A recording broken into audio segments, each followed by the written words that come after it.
Shields up, Ironbreakers. Rurikhan here coming at you with another video. Welcome back to Dauntless, and today I'm going to be bringing you my axe build. Before we begin though, I would like to request that if you guys do enjoy this video, hit it up with a like because it helps out a lot. If you don't enjoy the video, hit it up with a dislike because feedback is also important. Thank you very much for taking the time to do that. Let's begin. As you may or may not be aware, the axe is currently my favorite weapon in Dauntless. I just freaking love this yeet stick. For those of you that don't understand, what the hell is he talking about? Yeet stick?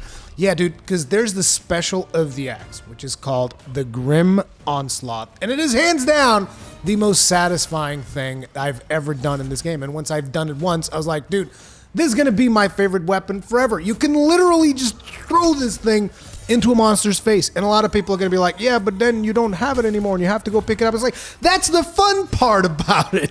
You literally throw your weapon with reckless abandon and without any regard of personal safety or your future.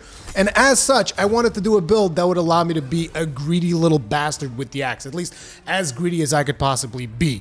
Naturally, you will still die if you go a little bit overboard with your greed levels, so do try to keep those in check, but it does allow you to take a lot of chances, take a lot of damage, and hopefully still survive and recover and finish off behemoths. I have killed Shroud with this particular build. I don't think I did it solo though, but I'm pretty sure you can do it solo. You just have to be a little bit better at the axe than me because I'm not great at it, let's be completely honest. But enough of that, let's start talking about the build itself. Now, this build is not going to be for multiple weapons. As a matter of fact, I really don't think that you should be making builds that are generalistic, so to speak, in Dauntless because of the fact that different weapons have different cell slots. I just kind of think that every build should be somewhat tailored towards a specific weapon to take advantage of the specific skills of that weapon, and I just tend to do a different build for every single weapon that I use. That's the way that I operate. You don't have to operate the same way that I do, but I'm just explaining that this build is exceptional when you put all the pieces together, and it's probably not going to work as good if you try using a different weapon. You will have to swap quite a few things around. Now, the weapon that we are using in here is Stalker's Mercy. This is the Rift Stalker axe, and it is hands down a beast because of its ability. Whenever you hit a monster, whenever you deal damage with the axe, it is going to have a chance based on the damage that you dealt to generate an orb. And that orb is going to increase your damage by 2.5%. And the more damage you deal, the more orbs can be present. And if there's more than 5 orbs in the axe, that means that it's going to double the effect of the damage. So to give you guys an idea, if you have 5 orbs, you're talking about 25% additional damage with the axe. And considering that axe is the weapon that deals the most damage in the game, I'm not talking about DPS, I'm talking about the most damage in a single hit in the game, it is most definitely the axe. If you then stack on top of it the fact that you can just like gain ridiculous amounts of attack damage by having the passive on this weapon, it is pretty much a no-brainer. As a matter of fact, to give you guys an idea, I've had situations where I've had upwards of 20 orbs around the friggin' axe, okay? I don't even want to calculate how much damage that is. It's a friggin' lot, okay? I've hit monsters for upwards of 8,000 damage. It is awesome, okay? So we got Stalker's Mercy. Upgrade that bad boy as much as you possibly can because, in my opinion, definitely one of the best axes in the game. And then you're going to want to put the following cells on it. You're going to put Wild Frenzy on the Technique cell, and then you're going to put Energized on the other cell, the support cell, Utility cell. Sorry, I kind of lost my train of thought there. And then when we go on to the armor, we're going to be needing a Dark Watch helmet. And I know that a lot of you guys are going to be like, oh my god, dude, friggin' farming, I think it was the legs, farming Shroud's legs, dude, friggin' PTSD going on and stuff, and I understand, it's a pain in the ass to farm Shroud's legs, I've done it, trust me, friggin' 20 Shrouds later, I still didn't have all of the friggin' parts that I needed, but it will be worth it, you guys will see it. And anyway, on that particular power slot, you're going to want to put an Overpower cell. Oh, it's going to be so sweet, dude. Then, you're going to want to craft a Boreal Resolve. See, this one's a little bit of an easier one. And then on the defensive cell, you're going to put an Iceborne cell in there. Then you're going to want to grab yourself a set of Hellplate Bracers to offset the fire. It's not about offsetting the fire defense. It doesn't really matter. You just want to get a little bit of Molten because it will help you out on a lot of encounters, as well as it also increases your attack speed, which is particularly important for the axe. And on those Hellplate bracers, you're going to be putting another overpowered cell. And I know some of you guys are not going to have this time to go have a word with the middleman, time to get cracking on crafting themselves, dude, because it is important. Overpower, one of the best offensive skills in the game. You should have 2 of these regardless of what build you're doing. Anyway, then we're going to go with the Boreal March so that you get yourself the Iceborne. There might be better things that you can get if you got like 2 Iceborne cells, but I didn't have 2 Iceborne cells. I've been using Boreal March for quite some time, and it comes with another technique cell, which we're going to put Molten on there, and that is going to max out your Molten, which is going to be real good.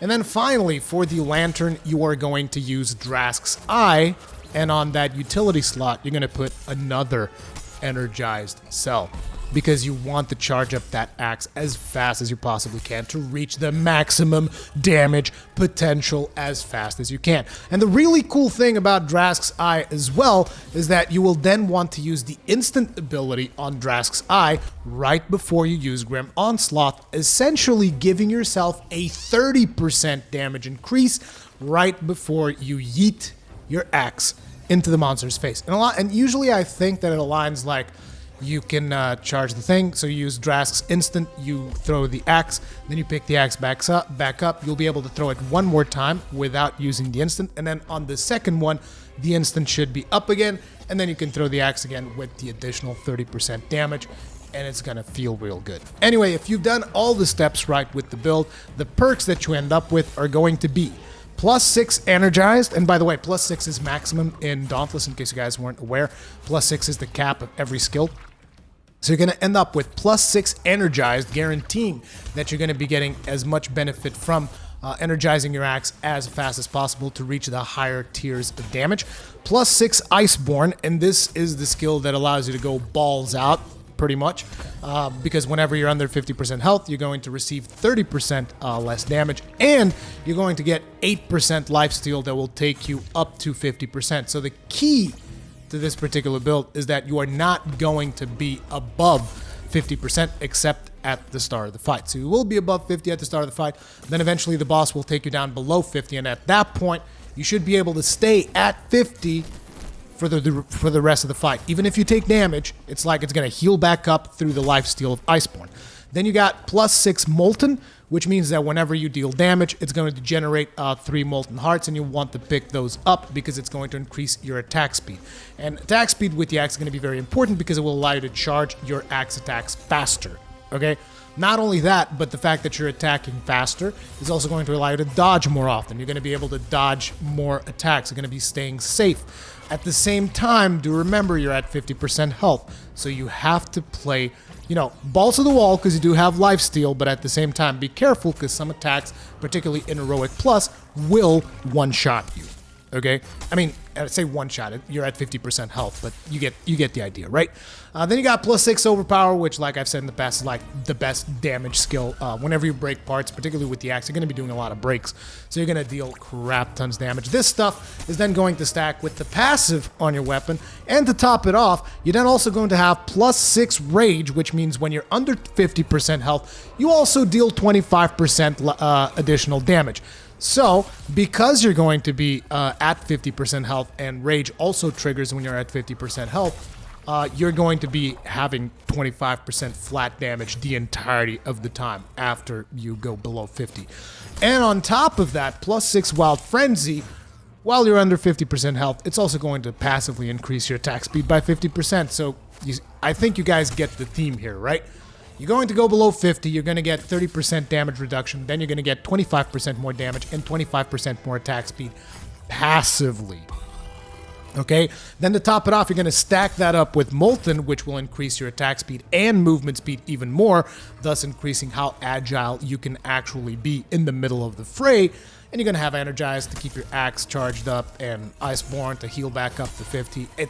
It just feels super solid. The biggest problem is that some attacks from monsters will just flat out take you out. That is why, you know, you can go balls to the walls on some aspects and you can recover a lot, even though like you'll take damage, you'll be able to recover it. And a lot of times you can actually do it from the safety of distance because you can just like yeet out the axe at the monster. It's like, oh man, I'm like 10 10% health. Just move away from the monster a little bit, wait for that Grim slot to come back up, pop him in the mouth after you pop that Drask's Eye as well. With the 30% increased damage, that will increase the amount of health steal that you get, and you'll recover enough health to then continue going up to him and beating the crap out of it. It's also very good for practicing on a lot of monsters because it does allow you to make more mistakes than some other builds will. If you guys are wondering what potions I tend to use when I use this particular set, I will go with the Blitz Tonic, the Frenzy Tonic, and the Stamina Tonic. And as a matter of fact, usually right at the start of the fight, I'll pop all of these three if it's a particularly tough fight, because Stamina can sometimes be a problem with the axe for sure, and Stamina Tonic, hands down, like the best thing that you can get for this build. And then, you know, Blitz Tonic also increases your attack speed, and it's also based on the amount of health that you are missing. Therefore, once you hit that 50% health, it is going to increase your, I don't know the exact percentage, but it will increase your attack speed by more than if you were at full health. And then on top of it, you also get the Frenzy Tonic, which just gives you passively more damage. It's just damage on top of damage on top of damage, and it feels friggin' great. Let me know what you think about the build in the comment section down below. Thank you all very much for watching. If you enjoy my content, consider subscribing, hitting the bell notification icon, all of that good stuff. Stay strong, and may your shields never break.